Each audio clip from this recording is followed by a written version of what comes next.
For the Americans in South Vietnam, 1966 was to be a year of dramatic expansion. U.S. forces were planned to double to just under 430,000 men. While the buildup was going on, the priority was to secure key parts of the country. By far the most important was the capital, Saigon.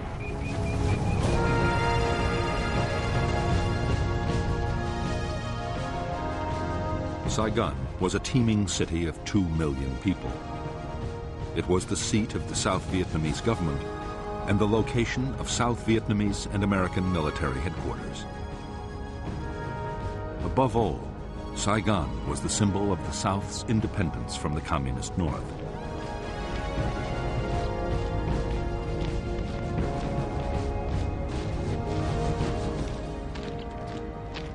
For the commanders of the Vietcong guerrillas, the capital was the ultimate prize. The tens of thousands of Vietcong based within 50 miles of Saigon were already drawing a noose tight around the city. Powerful guerrilla units were pushing right up to Saigon's doorstep.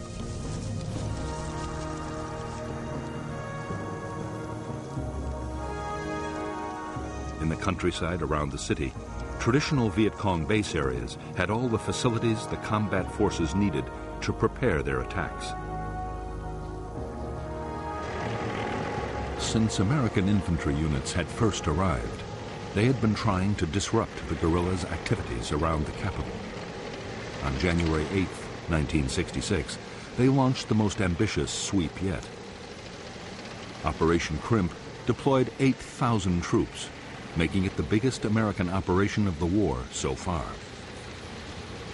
Its aim was to capture the Viet Cong's headquarters for the whole Saigon area.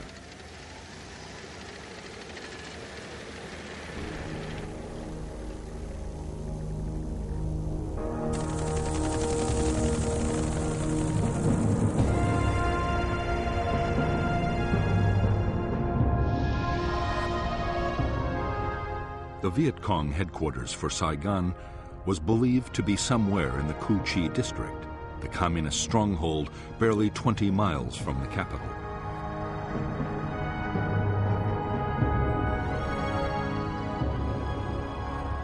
The attack would be launched by the American 173rd Airborne Brigade, a battalion of the Royal Australian Regiment, and a brigade of the 1st Infantry Division.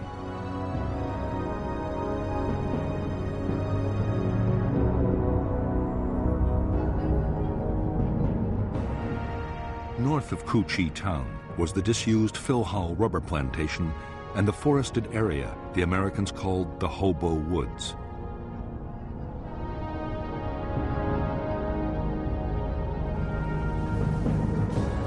Beneath the whole district ran the massive Cu Chi tunnel complex, about which the Americans still knew almost nothing.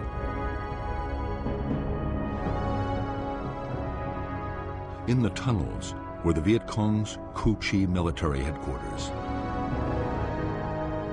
a signals intelligence unit, 2 hospitals, the Saigon political office, and the Saigon regional military headquarters, the one the Americans were looking for.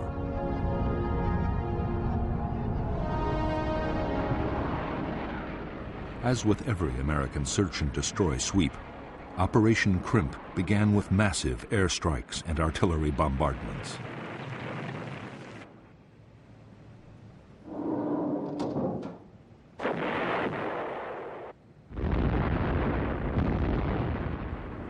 NLF agents had, long before, warned that a big American operation was coming.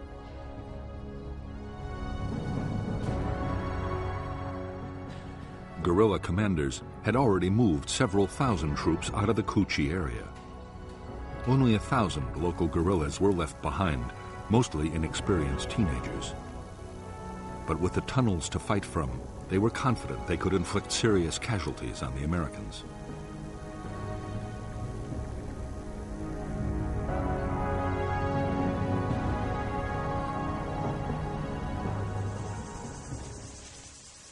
Right from the start, as the Americans attacked into the hobo woods, they faced rifle fire, grenades, and booby traps.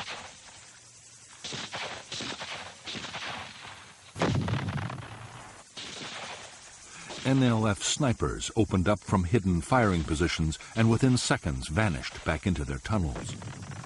The Americans hardly ever saw the enemy who was firing at them.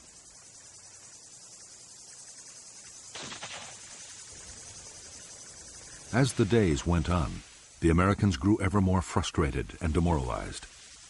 Dozens of men were killed or injured. Every path seemed to lead to a trap.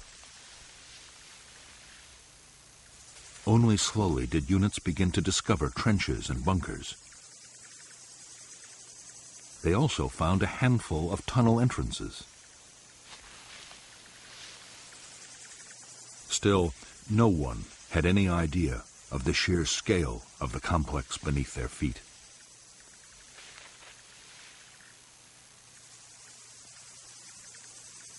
Although the Ku Chi guerrillas had suffered casualties, they had achieved their main objective.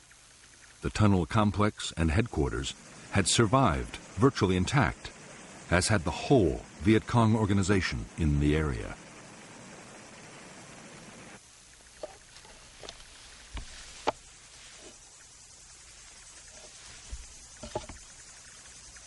In late January 1966, only a few days after the end of Operation Crimp, troops of the 25th Infantry Division arrived at Ku Chi.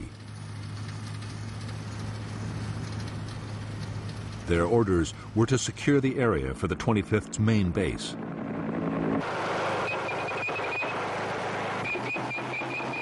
The Americans succeeded in pushing out a perimeter using every ounce of firepower they could muster.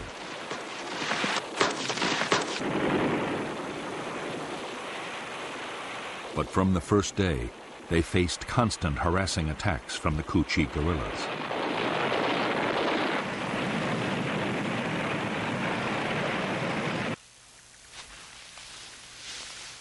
For months, the 25th Infantry Division was plagued by mysterious gun and grenade incidents inside its camp.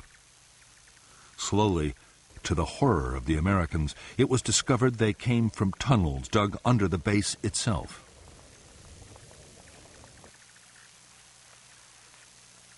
They were eventually found and sealed. But the main tunnel complex, only a few miles away, would keep its secrets for years to come.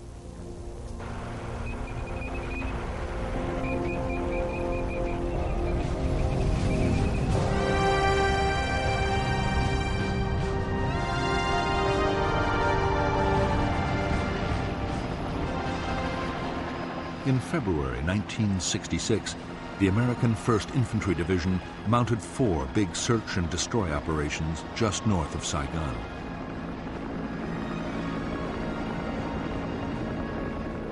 The result was disappointing.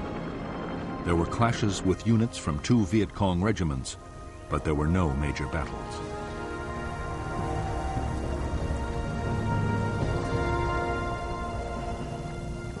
What the 1st's commanders wanted was a set-piece fight with the most powerful and dangerous enemy force in the region, the 9th Viet Cong Division. The 9th was made up of veteran regiments and was constantly on the move.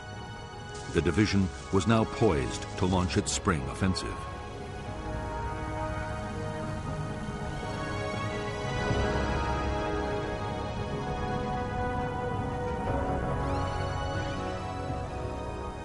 The communist leadership had ordered the Viet Cong to avoid head-on clashes with the Americans unless the odds were very favorable.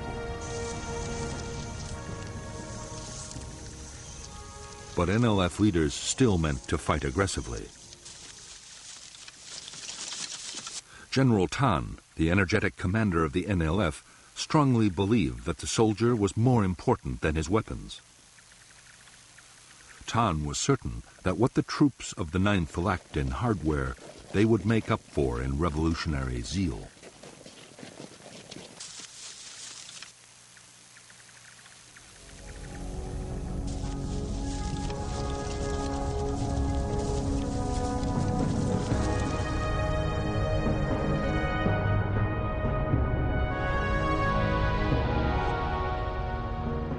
From the 9th Division's bases in War Zone C,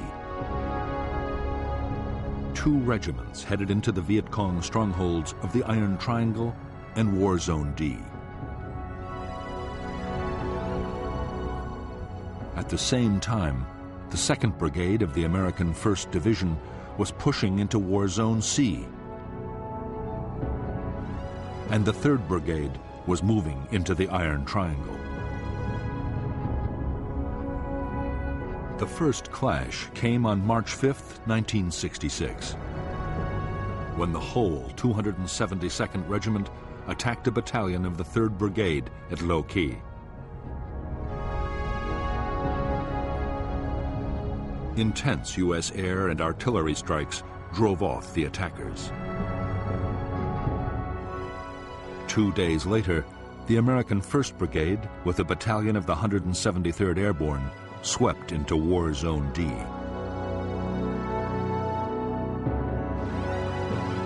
An entire Vietcong regiment attacked the airborne's positions. Again, devastating U.S. artillery fire turned back the assault.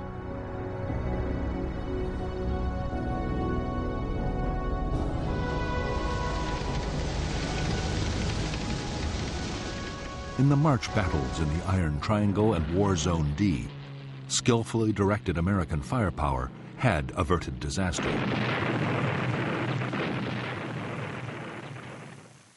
Hundreds of Viet Cong had been killed by artillery and airstrikes. However, to the intense frustration of U.S. commanders, after the fights, the Viet Cong regiments had simply melted away.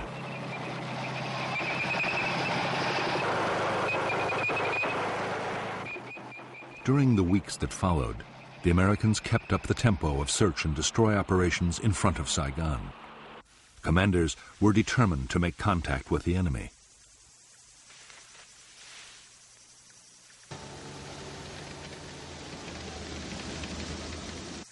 In late April, they launched a major operation into War Zone C to try and find the Viet Cong 9th Division.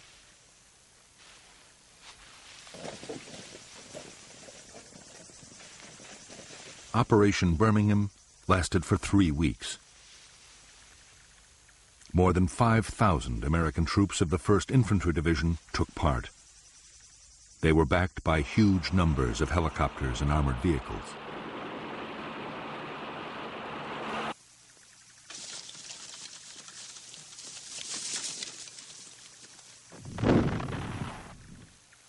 Although there were hundreds of vicious small-scale actions fought by platoons and squads on both sides, the big battles the Americans hoped for never did materialize.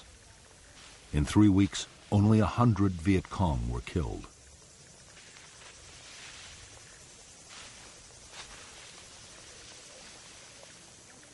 Most disturbing of all for American commanders, most of the fighting that had happened had been started by the Viet Cong at the time and place they chose.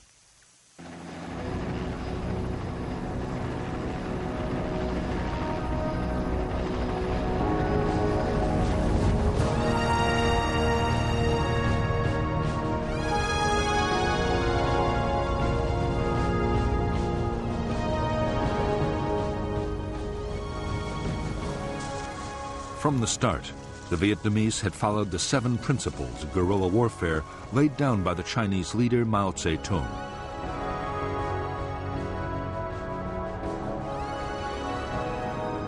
To these, General Giap had added 4 more steps.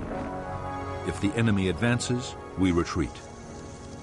If he halts, we harass. If he avoids battle, we attack. If he retreats, we follow.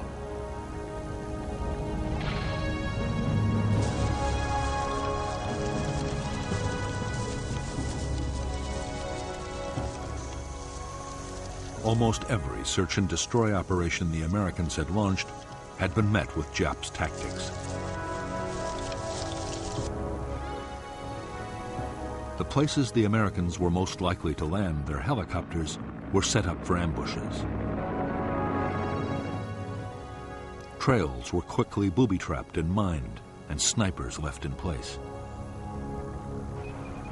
If the Americans did stumble onto a big NLF unit, the chances were it was occupying prepared fortifications with tunnels, bunkers, and trenches.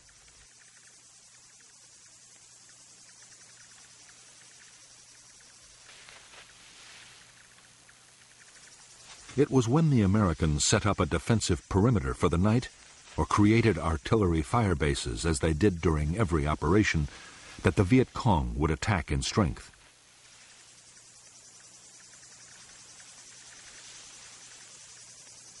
Always, the guerrillas had a plan for breaking off the battle if the opposition got too tough.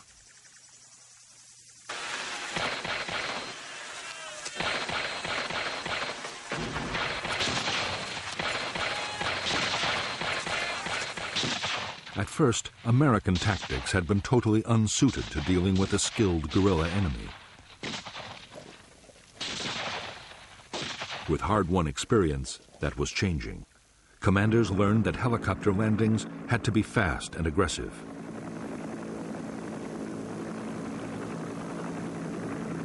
Sergeants taught their men not to bunch up, but to stay spread out. Otherwise, a machine gun or a mortar round could kill several men at once.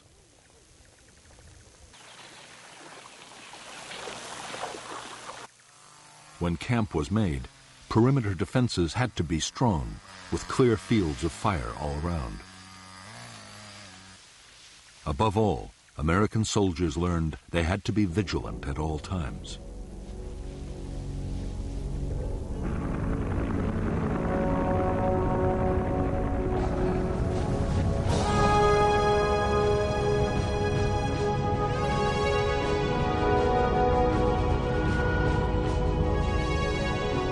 By mid-1966, the U.S. Commander General Westmoreland was getting more and more impatient. His whole strategy depended on causing the enemy to lose men and equipment faster than they could be replaced. For that, Westmoreland needed big battles.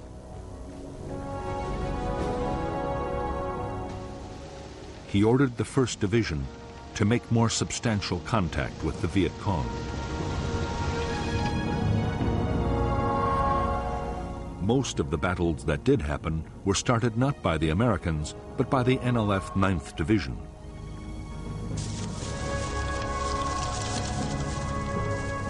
Route 13, linking Saigon to the Cambodian border, was the site for major ambushes.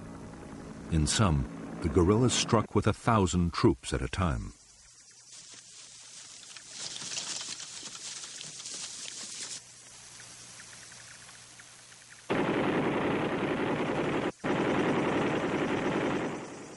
In one attack after another on Route 13, U.S. tanks and armored vehicles were destroyed. On June 30th, 1966, a major battle nearly ended in complete disaster for the Americans.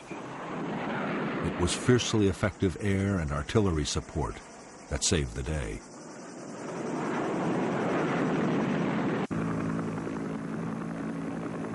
Soon after the battles, the whole NLF 9th Division moved back into its most impenetrable base areas.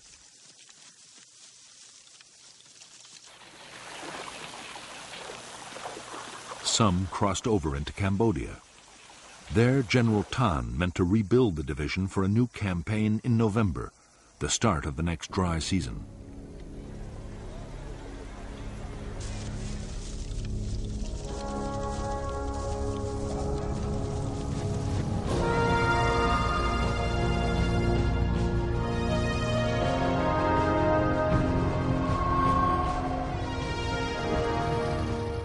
In the past year, the strength of the North Vietnamese regular army inside the South had risen to upwards of 60,000 men. Of these, 10,000 were concentrated in the remote Central Highlands.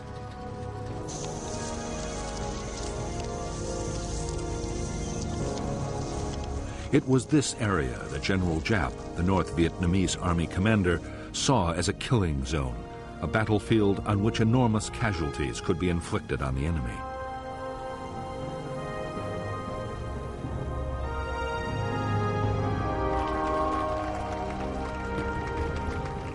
Jap believed that the forests and mountains of the Central Highlands were especially well suited to big military operations.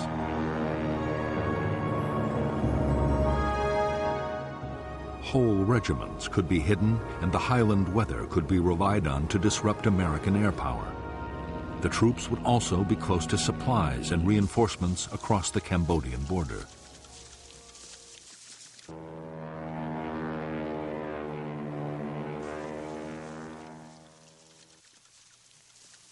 As fighting units, the NVA were tough, well-disciplined, and well-trained. For months, they had been constantly on the offensive. Their main target was the South Vietnamese Army, but isolated American Special Forces camps were also hit.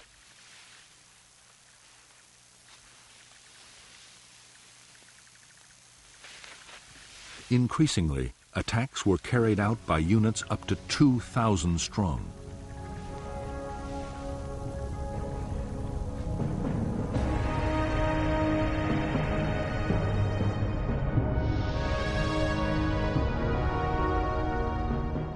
The North Vietnamese Army units in the Central Highlands of Vietnam were part of a strategy meant to keep the Americans off balance.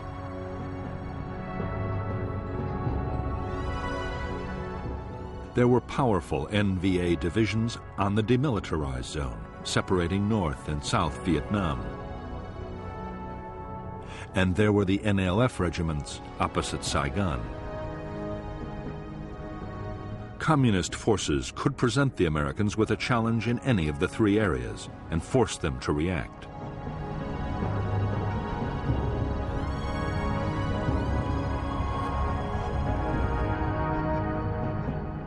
By the middle of 1966, North Vietnamese units crossing the demilitarized zone had successfully drawn the U.S. Marines north.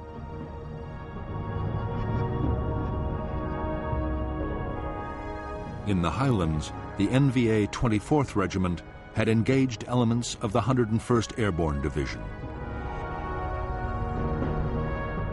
The 1st NVA Division had pulled a U.S. infantry brigade and the 1st Air Cavalry towards the Cambodian border.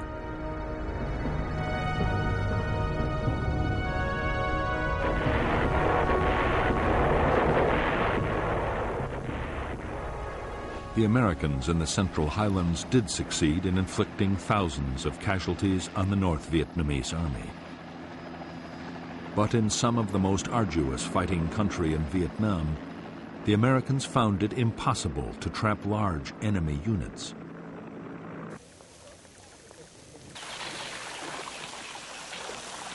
Time after time, they succeeded in slipping through the net.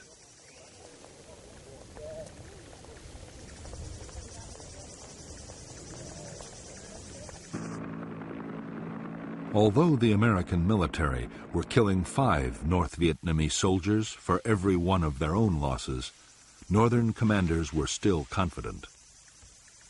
General Jap was sure that his forces could stay on the offensive and take heavy casualties as long as there were no dramatic defeats. The manpower potential of North Vietnam had barely been tapped.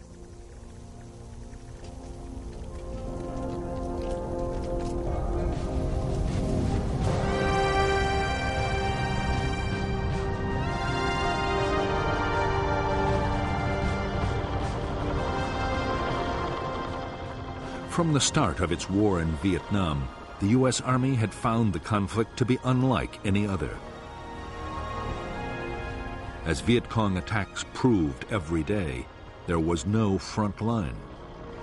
Each side controlled only the territory immediately around its positions or its bases. The Army was calling it area war.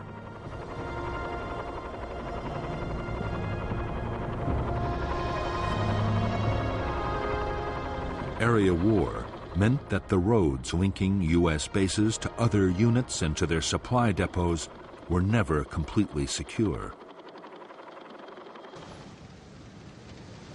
Vietcong's strategy was to try and isolate American forces and to pin down large numbers of U.S. troops on base and road defense.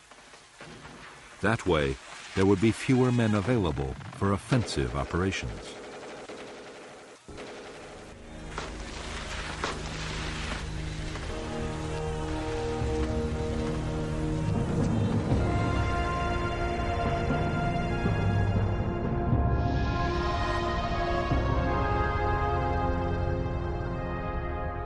The supply lifelines for the 25th and the 1st U.S. Infantry Divisions were the roads linking their major bases to Saigon, Bien Hoa Air Base, and Long Binh, the biggest supply depot in Vietnam.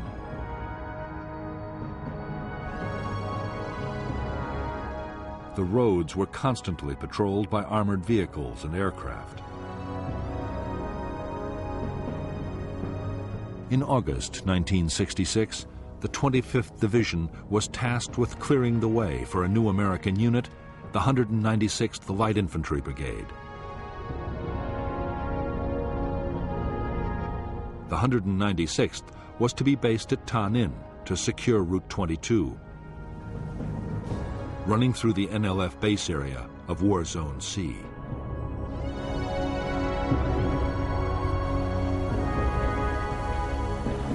By October 1966, the NLF 9th Division had almost recovered from the battles of the previous July. Its losses in men and equipment had been replaced by supplies and reinforcements sent down the Ho Chi Minh Trail from North Vietnam.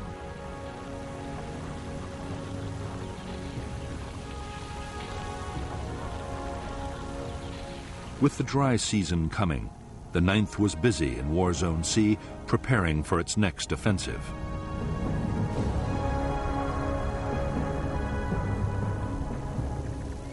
The renewed activity of the 9th Division did not pass unnoticed by the Americans. Special Forces units mounted an intense reconnaissance effort deep inside Vietcong territory. The reports they brought back seemed to show that the 9th's next target might be the Special Forces' own base camp, northeast of Tay Ninh City.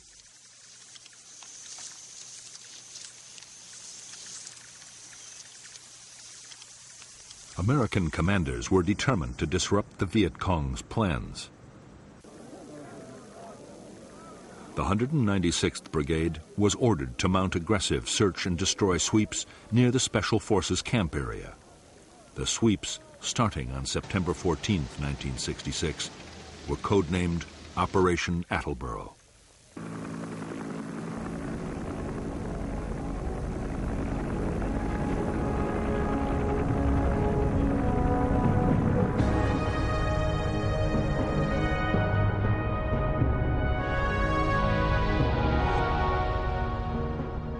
Operation Attleboro was launched by the 196th Light Infantry Brigade together with 22,000 South Vietnamese soldiers and GIs from the 1st, 4th, and 25th Infantry Divisions.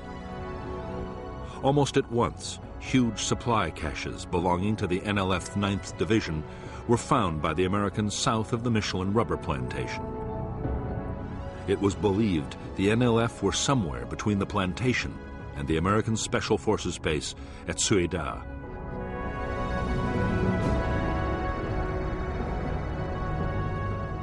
While one battalion made a helicopter landing, the other battalions pushed towards it on foot. When the landing zone was ambushed, both sides sent thousands of reinforcements rushing to the area. By the following day, full-scale battles were raging.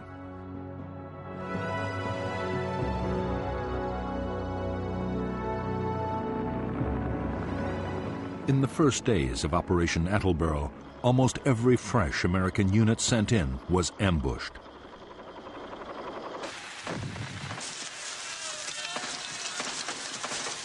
Nor were the Americans safe behind the defensive perimeters of their nighttime camps. NLF units struck with thousands of men at a time and came close to wiping out whole American formations.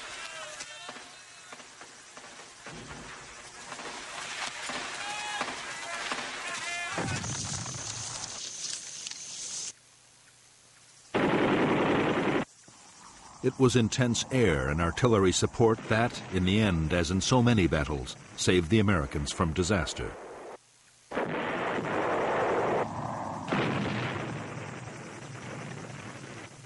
Even then, many of the NLF battalions were attacking out of bunkers, trench lines, and tunnels, and were sometimes able to withstand the most punishing bombardments.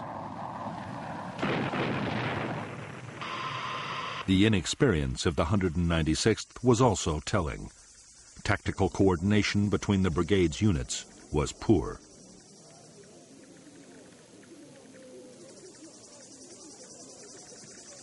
Although the situation was desperate, American commanders in Saigon also saw a major opportunity. Attleboro might be a chance to fight the kind of big battle they had been looking for.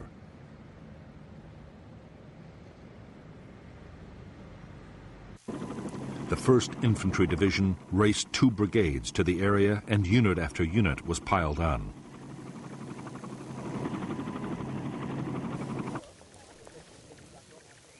The 11th Armored Cavalry Regiment, only just arrived in Vietnam, was also thrown into the battle.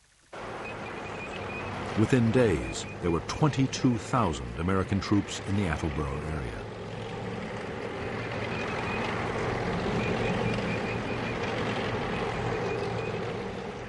The massive buildup of American forces was the NLF's cue to disengage. Although fierce firefights continued wherever the two sides came into contact, the 9th Division began to withdraw. Its big units broke down into smaller groups and slipped away towards Cambodia, where the Americans were forbidden to follow.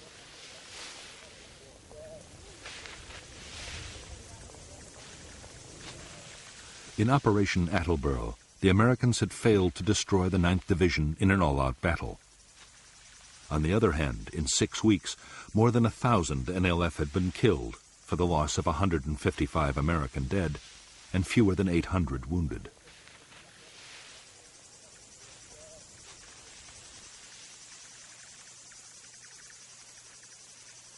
U.S. troops had captured a massive amount of enemy stores and documents, and Vietcong plans for the coming months had been badly disrupted.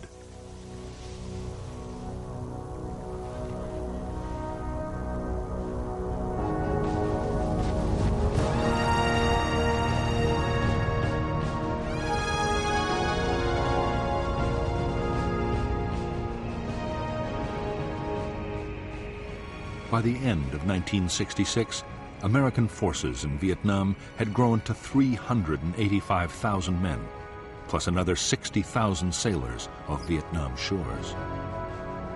As the force levels had risen, so too had the casualties.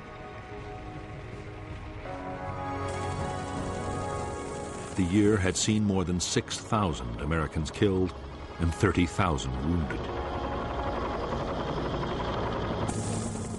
The biggest problem for American commanders was that their timetable was slipping badly. By now, the Viet Cong should be losing men faster than they could be replaced. General Westmoreland had to concede that U.S. forces had come nowhere near achieving that goal. An estimated 61,000 Viet Cong had been killed in the past year, yet their troops had gone up to more than 280,000.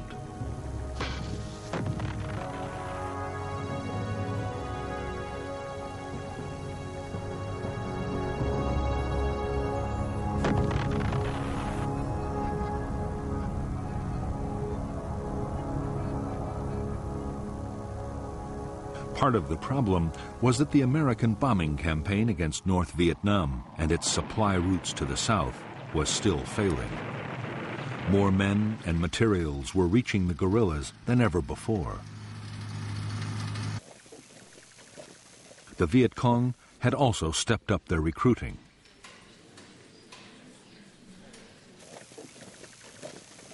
There was one cause for optimism on the American side. Operation Attleboro had seemed to show the Viet Cong would fight if their base areas were threatened.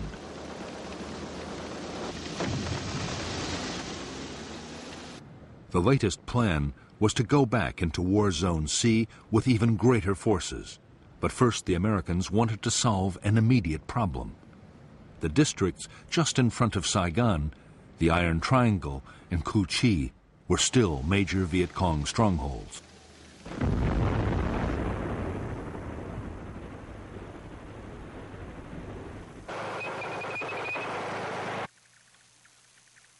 The American plan was to attack into the Iron Triangle with more than 2 divisions. The guerrillas would be trapped in their own base areas and annihilated. At the same time, another attempt would be made to capture the Viet Cong Saigon military headquarters. The whole area would then be systematically destroyed.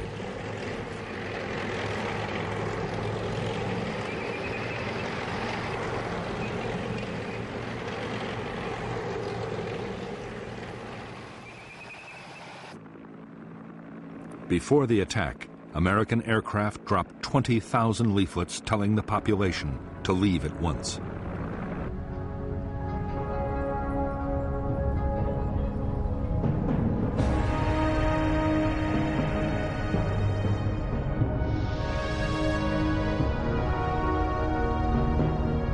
The Iron Triangle was an area of 60 square miles lying between the Saigon River and Route 13, with the village of Ben Suc on its western side.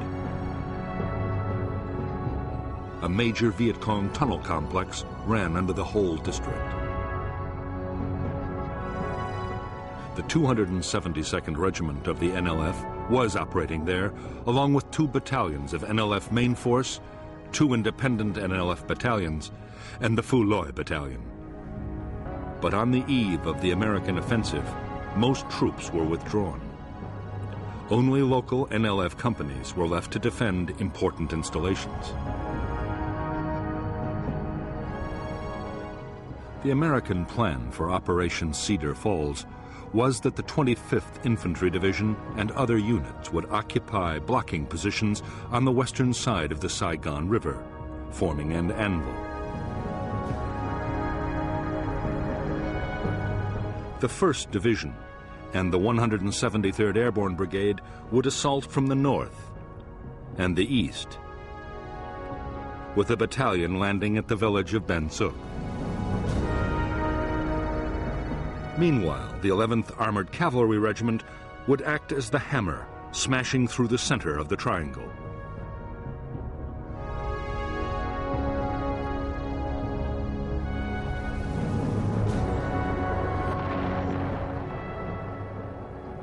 Operation Cedar Falls opened with 4 days of attacks by B-52 bombers. Artillery and airstrikes followed, and a wall of fire was laid down to cut off the NLF's retreat.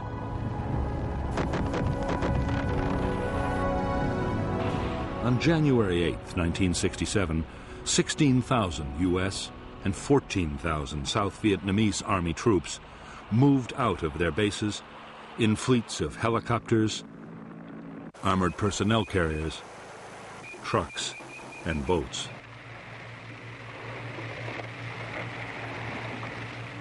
In the first hours of Operation Cedar Falls, the village of Ben Suc had been captured with barely a shot fired. The local company of 100 NLF fighters had been taken completely by surprise.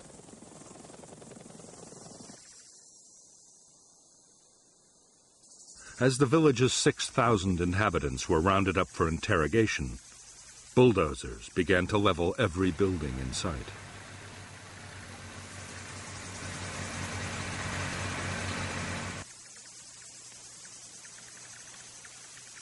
The American operation to smash the Iron Triangle lasted 19 days. With only local Viet Cong left to defend the area, and most of those hidden in tunnels, there was almost no heavy fighting. American losses were 72 killed and 337 wounded, mostly to snipers and booby traps.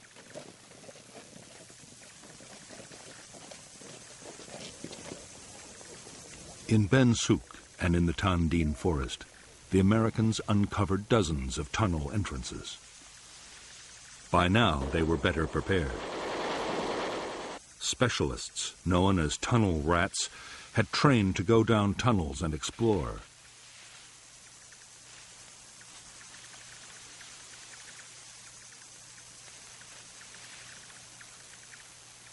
In the cramped spaces underground, they faced gunfire, booby traps, and mines. The problem was, there were only a handful of tunnel rats, and the complexes were enormous. Whenever tunnels were found, the Americans made determined efforts to destroy them. Demolition charges, explosive gas, and flooding were all tried. Riot control agents were pumped in to try and force the Vietcong to come out.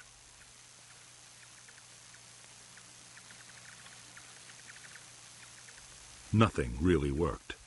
The tunnels were designed so that neither gas nor water could penetrate far.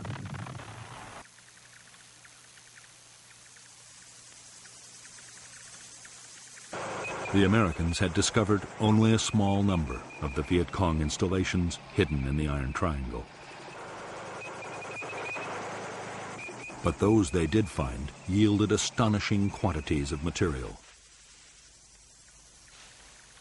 There was enough rice to feed 13,000 guerrillas for a year, along with over 7,000 uniforms, a huge underground hospital, and over a ton of medicine. 500,000 documents were discovered, including detailed maps of air bases and the private addresses of Americans in Saigon.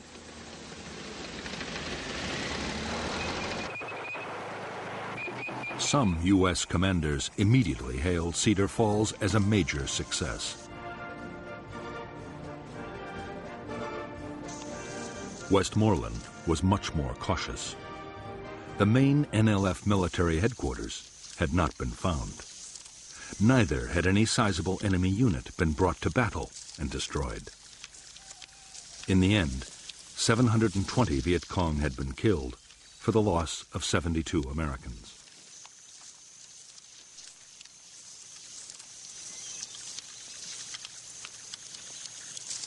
One aim of Operation Cedar Falls was achieved. The Iron Triangle was completely and utterly destroyed. After its inhabitants were moved out to refugee camps, the district was turned into an uninhabitable wasteland. Huge Rome plows cut 20-foot-wide avenues crisscrossing the forest to make any movement instantly visible from the air. These massive machines could plow the tallest trees into the ground. 60 square miles of forest near Saigon were plowed under in the Iron Triangle. Afterwards, Operation Ranch Hand aircraft sprayed lethal defoliants to destroy the jungle cover and make it impossible to grow crops.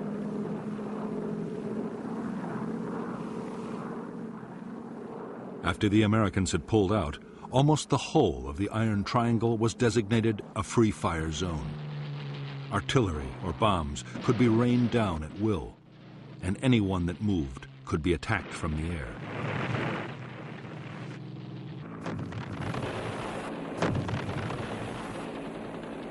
Yet to the astonishment of the Americans, within weeks of Operation Cedar Falls, the Viet Cong were active again in the Iron Triangle.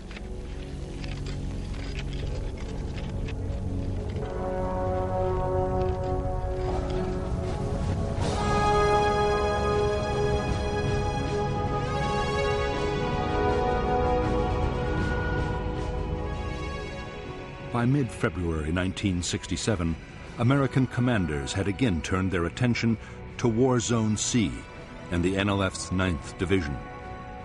The new offensive was codenamed Junction City. Westmoreland had ordered his commanders to think big, and they had planned the most ambitious search and destroy operation of the war so far. 30,000 American troops would take part, together with 5,000 men from the South Vietnamese Army.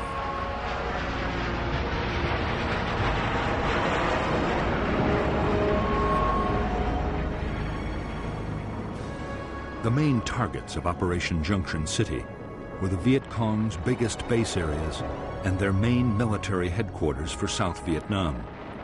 This was known as the Central Office for South Vietnam, or Cas Vinh. However, Cas Vinh never existed as a place. In reality, the military and political leadership of the Viet Cong were always mobile.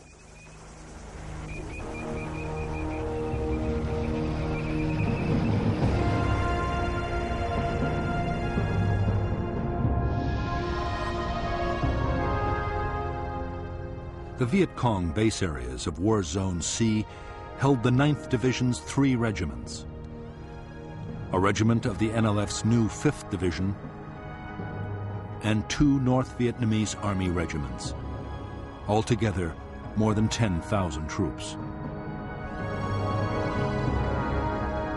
There were also thousands more local Viet Cong scattered throughout the region.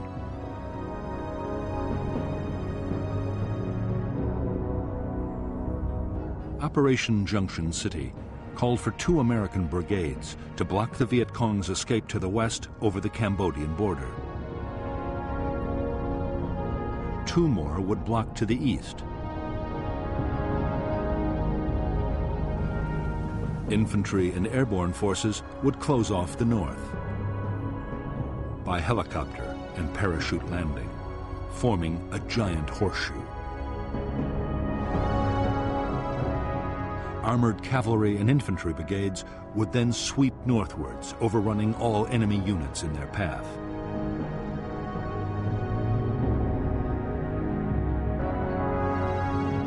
In the second phase of Junction City, a series of special forces camps would be built, along with a bridge over the Saigon River, and operations would shift to the east.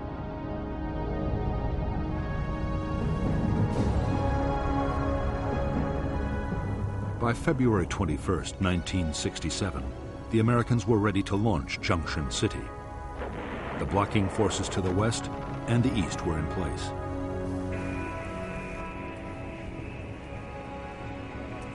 All that remained was to insert the northern force.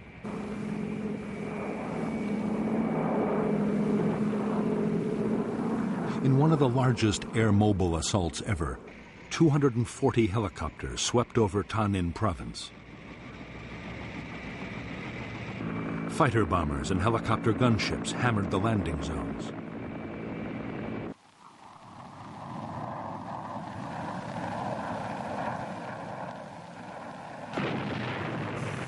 Within hours, 2,000 troops were deep inside Viet Cong territory.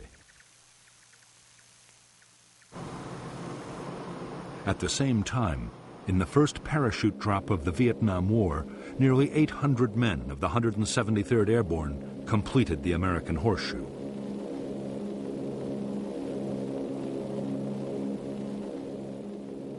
The day after the massed air-mobile landings, infantry and mechanized units began pushing north into the Horseshoe. The terrain was dense forest. The whole area was riddled with Viet Cong fortifications, tunnels, and bunkers.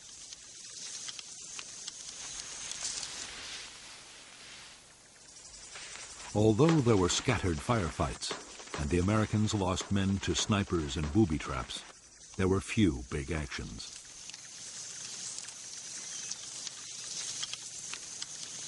Often, guerrilla installations were found abandoned.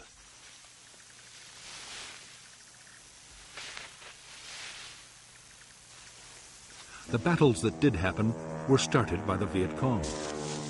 Powerful units twice attacked elements of the 1st Infantry Division at Prek Lok.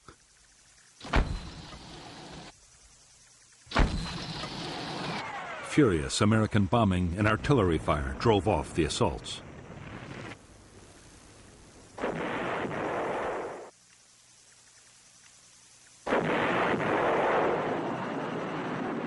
Because the Viet Cong had begun the battles, they were also able to break off the fight whenever they chose. Nor were the American blocking forces able to trap them and make them fight. The dense vegetation meant the guerrilla battalions could break down into platoons and filter through American lines. By now, the Viet Cong military leadership the Americans were searching for had also slipped away, across the border into neutral Cambodia.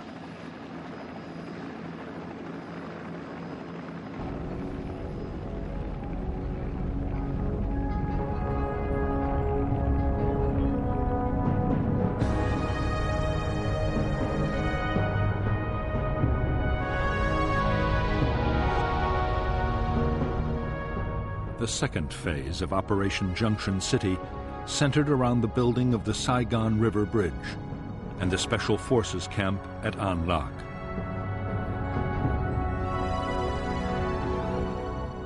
Convoys of trucks shuttled up and down Route 13 with building materials.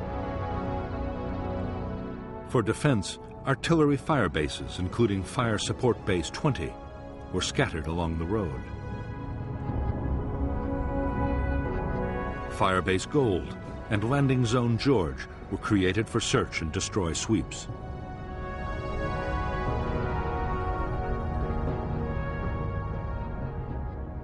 Starting on the night of March 18, 1967, each of the 3 regiments of the NLF 9th Division attacked in full strength, 1,000 men at a time.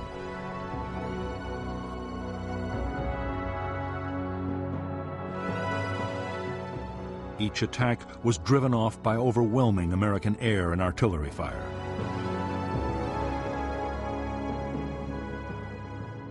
Viet Cong losses were heavy, but the regiments escaped complete destruction.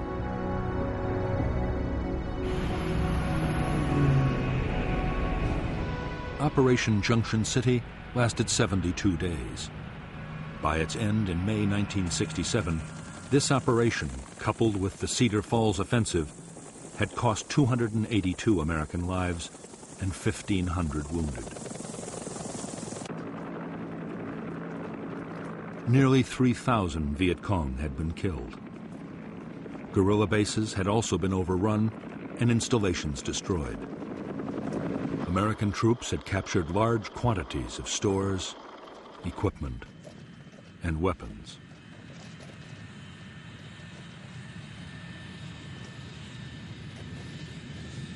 Although some American commanders hailed Junction City as a turning point in the war, the operation was barely over before doubts began to surface.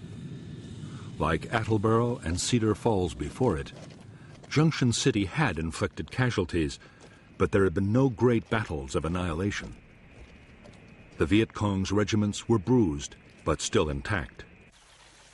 Nor did the Americans or the South Vietnamese Army have the forces to occupy the area indefinitely.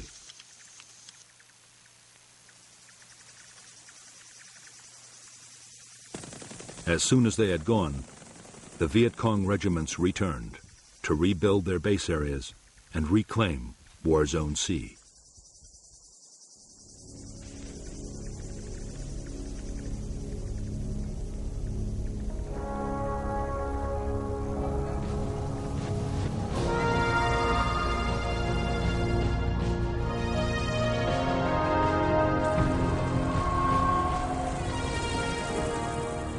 In July 1967, the U.S. Defense Secretary Robert McNamara flew to Saigon to discuss strategy with American and South Vietnamese leaders and officials.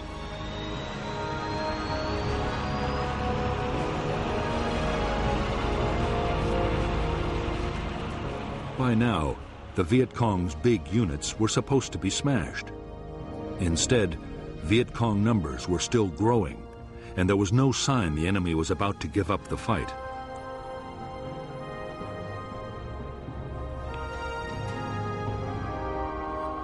McNamara had already recommended an increase in U.S. troop strength to more than 500,000 men.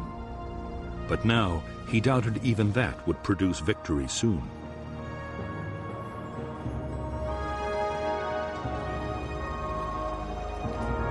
Back in Washington, McNamara advised President Johnson to plan for a long war in Vietnam. There should be less emphasis on battlefield victories. More attention should be paid to long-term measures, like helping the South Vietnamese government win control of the villages.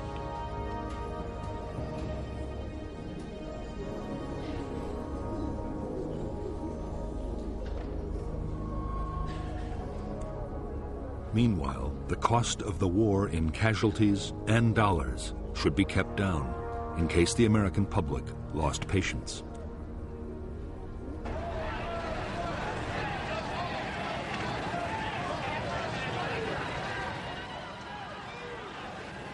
In the summer of 1967, just as the Americans resigned themselves to a long war, the Vietnamese communists changed their strategy. For 2 years, the Viet Cong had been patient, content to inflict casualties and keep on fighting. Now, they meant to risk an all-out offensive. In 1968, they planned to leave their tunnels and bunkers and win the war in open battle.